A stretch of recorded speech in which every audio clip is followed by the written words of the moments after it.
excited, laughing. They don't even understand how much life's gonna suck for them in the next 3 years. Sorry, are you recording? You're good. You're good. It's a good soundbite. Am I cool to film? Technology shit. What's gonna happen is they're gonna pull me over and be like, "What are you doing?" I'll be like, "I'm gonna do a tour, filming." Those right there are all the Osprey V-22s. Take off like a helicopter, fly like a plane. And then beyond that, you'll see the 53s, which is the ones I worked on. So there's Crash Fire Rescue. The training. It looks like they're revamping it, and they actually light them on fire with diesel fuel and JP5. And then they have. Can we go light them on fire? No. Unfortunately not. Worth a shot. Yeah. I'll tell you, some of my best times in the Marine Corps was doing aircrew stuff. So much fun. It's something about it, being up there in the sky in a helicopter. There's like a peacefulness to it. That's the airframe shop right there. That's where I first checked in my first unit. That's where I worked. Yeah. A little nugget. Turning wrenches on helicopters. Now, why is it called the hangar? I don't know. Any chance I can go on this real quick? Yeah. Oh, you want to get ripped? Yeah, go get some exercise, man. Yeah. Let's get some shots of you getting ripped. Yes, Alex. Do it, bro. We out here. We're about to do some Marine training. Here's the Marine who's going to be guiding him. Oh, I'm going to guide him? Okay. What's my... Let's start with the basic, man. A push-up, or a pull-up. Let's go with a pull-up. All right. You need to get the big bar. You're tall. You need to get the tall guy You bar. need this one? Yep. This is the one I need? That's the one you need. You need to be able to get up there and come to a hang first. All right, ready? There you go. All right. Nope, get down. There you go. Start off with a dead hang. Okay. And you have to go up and get your chin over the bar, and then come back down and have your arms locked up. And Yeah. Back up again. Okay. That's one. All right. Yeah, there you go. There you go. All right. That's one. Can you get another That's one. I don't know if I can get another one. Let's try it. No. Nope, that's it. One. That's it. That's all you get. Marine Corps gets one Boom. from you. All right, that's cool. The Marine Corps gets one. Is that good? We can do. Would I get a passing grade? No, definitely not. But you All can right. work on it. Yeah. We don't use these boards and stuff when we're training as a unit, but do your crunches. So you can tuck your feet right underneath these bars here. Yeah. And you can have your butt as close as you want to your heels. Okay. And I always recommend that for us tall guys, because the goal of this is that you're going to have your arms crossed across here, right? Yep. You can hold your biceps, Okay. and your elbow has to touch your thigh. That's my thigh. Okay. So you come up, touches, and that's one. And all that has to happen is your shoulder blades touch the ground. So you keep it arched just enough that your shoulder blades are touching, and then you're just coming up and back down. Yep. And that's all you're doing. And you got 2 minutes to do 100 of those. Is that something you want to do? Yep. gonna do it. There you go. You're good. 2 minutes, it goes quick. Yep. And then when you get up to like 60 to 70, you're trying to rip through the rest of the time. Yeah, I'm not gonna do all of them. This is typically what you get to. If you're not a Marine that exercise all the time, Yeah. you'll get up to about like 70, 75 of them, and they're like counting down, and they'll be like 30 seconds left, and you're sitting there going, oh, Yeah. oh, Yeah. trying to get to that 100. But if you're a good Marine and train it all the time, you won't have any problem. Yeah. Like me, you'll get through 100 in a minute. There you go. I don't know anymore. I mean, I got in the ability since I retired, so we'll see what happens with that. One of the other things, an alternative, is to do the push-ups. The push-ups, you've done a push-up before, right? I've done push-ups before. I'm not a big fan. So, hands down, palms down. Okay. Yep. Yep, and basic push-up. You come up, all the way up. Yep. And you're going down. Back up. There you go. How many of those do you think you can do? Not many. Now, a good exercise to prep for something like that with push-ups and ab works like they're doing the crunches, Yep. are doing planks. And that's another famous exercise that they do. Yeah. Love to do. Planks. Yeah, bro. Get that plank. Where you can come up, Yeah. You come up on your elbows right here. Yep. And you're just keeping your back straight. Yep. You can hold your hands here, you can keep them straight, whatever. But the key to this is keeping your back straight. Yeah. As long as you can. Usually you typically start off at 60 seconds. And then as you get better at it, you just up your time. Until you do this for like 5 minutes. It's a good exercise to build your core strength. Your core is important. Yep. Feel it? Yeah, I know. Yeah.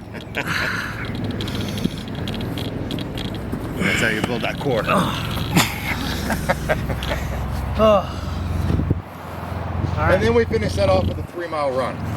You ready? Let's go. Yeah. You could do it here. You could do dips. Most commonly used for these are doing dips. Like this. Yep. Put your hand on the bar. Okay. And lift yourself off the ground. Now you don't want to keep your legs straight because otherwise you're going to hit the ground. So you're just going to kind of cross them, pick them up. Okay. Like that. And you're going to dip down and back up. Yep. You're going to get your arms parallel. Really? Hang on. I want to hang on. Apparently I'm the cameraman now. All right, here we go. You can spin this to zoom in. Yep. If you want. I like how he knew I was a Marine, so he knew he had to show me how to operate this thing. All right, let's see them dips. I just want to see like if you can do more. All right, this is You ready? the Monte Cade. Let's get it. I already. I'm not gonna go parallel. It's one. Those things are hard. Good attempt. So what do you think of that one? That was difficult. Yeah? Yeah. You feel worn out? I'm okay. I'm all right. I didn't do too many. What about this guy right here? Oh yeah. Yep, that guy. Oh yeah. There it Look is. at that. Oh, yeah. That is intense. Fire, bro.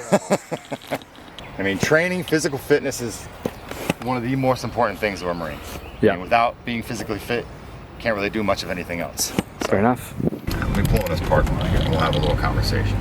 I'm probably gonna get in trouble for some of what I said, but you know what? Any Marine that's single, they come and live in these barracks here, they get a room.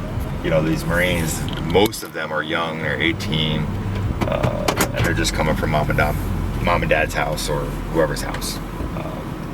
And they go from being in a house where they're provided all the food and they're given a room and they have to clean the room and they're given chores that they have to do and they're required to do. And that's their daily life. So guys want to get out of that, guys or gals, they come out and they join the Marine Corps expecting something great. And then there is stuff that's great in the Marine Corps, absolutely. But what ends up happening is they get into all the training and the training's super exciting. It's a change, it's a big change, right? And what they're really excited for is getting to their first unit. Yeah. You know, because that's going to be the start ultimately of their career. So there's high expectations of that. But in the end, they come out of their training and they get to their first unit and they realize that nothing changes. They are now given a room that they're required to clean. They're provided food that they can go to a chow hall and eat that's made for them. And they're given chores, aka their job, their MOS, that they go out and do, whether they're aircraft mechanics or whether they're logistic Marines or whatever. So what is really the significant change they've had in their life? There is none, you know. So that kind of leads to a lot of misbehaviors because they never have an opportunity to really grow up, you know. And then I was asked, a lot of leadership get asked a lot, like at an enlisted level. And me as a gunny, I was asked a lot, like, you know, what can we do to better improve these Marines' lives and increase their morale? And you know, I told them, I said their morale is crushed for no other reason than they were never given an opportunity to grow up, you know? Go clean your room. Dinner's ready. So what drives them? Nothing really drives them. So then it just, what drives them is the history of the Marines and you know, it's just, and part of that history is, yes, the drinking. You know, so then the debauchery ensues in the barracks. And then who's the ones that have to clean up the mess are the senior enlisted. And they're the ones that have to go down there and answer why the Marines are acting a fool. And I tell them every time, it's because they're not adults. They were never given an opportunity to grow up. I'm not talking shit, don't get me wrong, all right? My disclaimer here, I'm not talking shit about the Marine Corps. much like anything, everything has its faults. Everything has its problems. I'm just pointing out one of the major problems that the Marine Corps has. And this is definitely one of them that needs to be revamped. Barracks have to go away. Barracks system is failed. It's flawed. Barracks system has to go away. It needs to be replaced with townhomes. You know, they always talk about how they want to have mentorship leadership at a fire team level. Well, we have a great opportunity to do that by building townhomes and putting fire teams in them.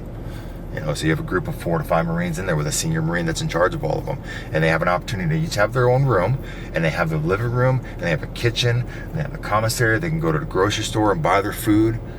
They go back and they can make their food in their own kitchen. They can feel like independent adults, but at the same time, be a Marine, you know, and still be a team player in that aspect. And that's going to build that strong camaraderie amongst that fire team as well. Because now you have that group that lives in that house. I mean, you're still going to have problems. I've had naysayers say stuff like, we're going to get the money. You know, it's easy to come up with an excuse of why we don't want to do it. But in the end, it's just going to take a lot of work, and nobody wants to do that. So we can't complain why our Marines aren't where we want them if we're not willing to put forth the effort and the time, which it'll be long, to do the corrective. I mean, don't get me wrong though, they're a great lot of guys. I mean, my last deployment, I took it as a debt daddy. You know, I love the hell out of those dudes, and they were a lot of fun.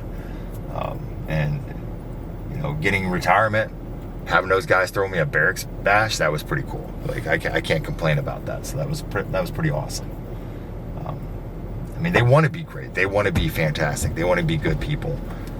We just got to give them an opportunity to do that and do great things and be the, you know, be the Marines they want to be and be the Marines we want them to be. But the irony to all of it is when we talk about as leaders, what do we do to make better Marines? You know, we want to avoid the hard answer, which is what I just talked about. They want to fill it in with training. Let's sit them down in front of a PowerPoint for 8 hours a day. You know, anybody who's sat down in front of a PowerPoint lecture for an 8-hour period knows you want to just smash your face against the wall. Like, it's non-beneficial. You know, you don't retain any of it. And then in the end, these guys spend 4 years in the Marine Corps. And in the end, when they're getting out, they're required to go to Transition Readiness Seminar, TRS. How are we going to make Marines successful in the real world? Let's sit them down for more classes. A week long this time, mind you. Hey, now let's tell you how you're going to live your life out in the real world. Cool. Now, go make it happen. Go make what happen? They have no experience with the real world. They have experience living on their own. You know what happens? They're either going to go to school or they're going to move back with their mom and dad. Because we set them up for failure. I'm very passionate about it, I'm sorry. You're okay. You're okay.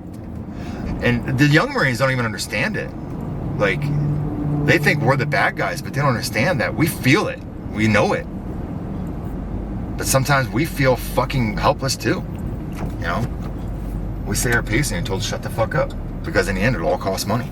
And now, don't get me wrong. The Sergeant Major approached me about this. Great fucking dude. Like, hands down, I would go to combat any day of the week with that dude. Great Sergeant Major, great fucking leader. But, you know, and a lot of these Sergeant Majors, they go through the same thing. You know, it's just it's a political game. Yeah. You know, so they go to their symposiums. It's a whole bunch of Sergeant Majors across the Marine Corps that get together and they discuss what kind of changes can be made, right? But what power do they have over that? They just make the recommendation.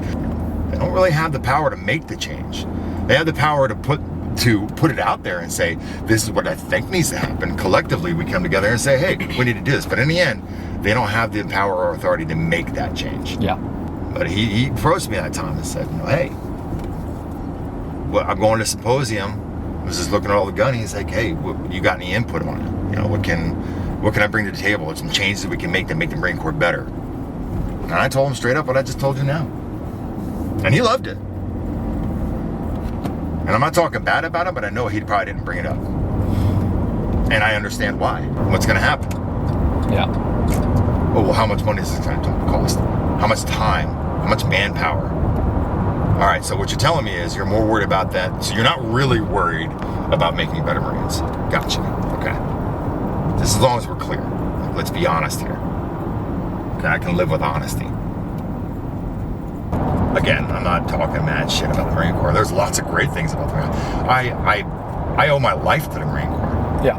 I do, 100%. There's a tremendous amount. I'm just touching on the broken parts of it, you know. And the broken parts are small in the grand scheme of things. There really is.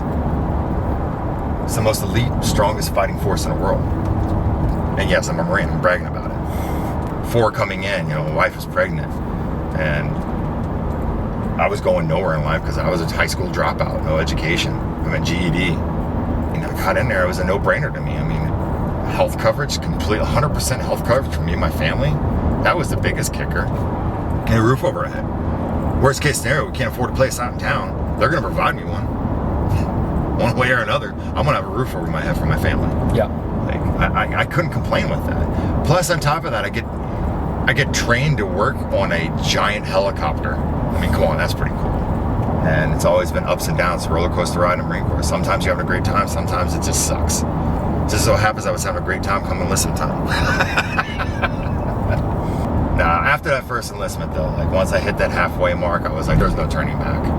It was halfway to retirement. Yeah. It's an extra like a little over $2,000 a month paycheck for the rest of my life. Come on. I was going to turn that down. Plus, got my GI Bill for free college. I mean, go get educated. I think the greatest thing is just the adventure of going everywhere across the world. Like when I was an instructor in the schoolhouse, I would tell some of the students, I would have a globe in the class, and I would tell them, you can spin that globe and stop it and point to anywhere in the northern hemisphere. Chances are I've been there. You know, it's a great experience. You know, going to all these different countries and seeing it. It's a great time. Sometimes it wasn't a great time. Sometimes it was. You know, but that's just life. So yeah, I wouldn't give it up for a second. Yeah. Grateful for what I have, what the Marine Corps gave me. I'll always be grateful.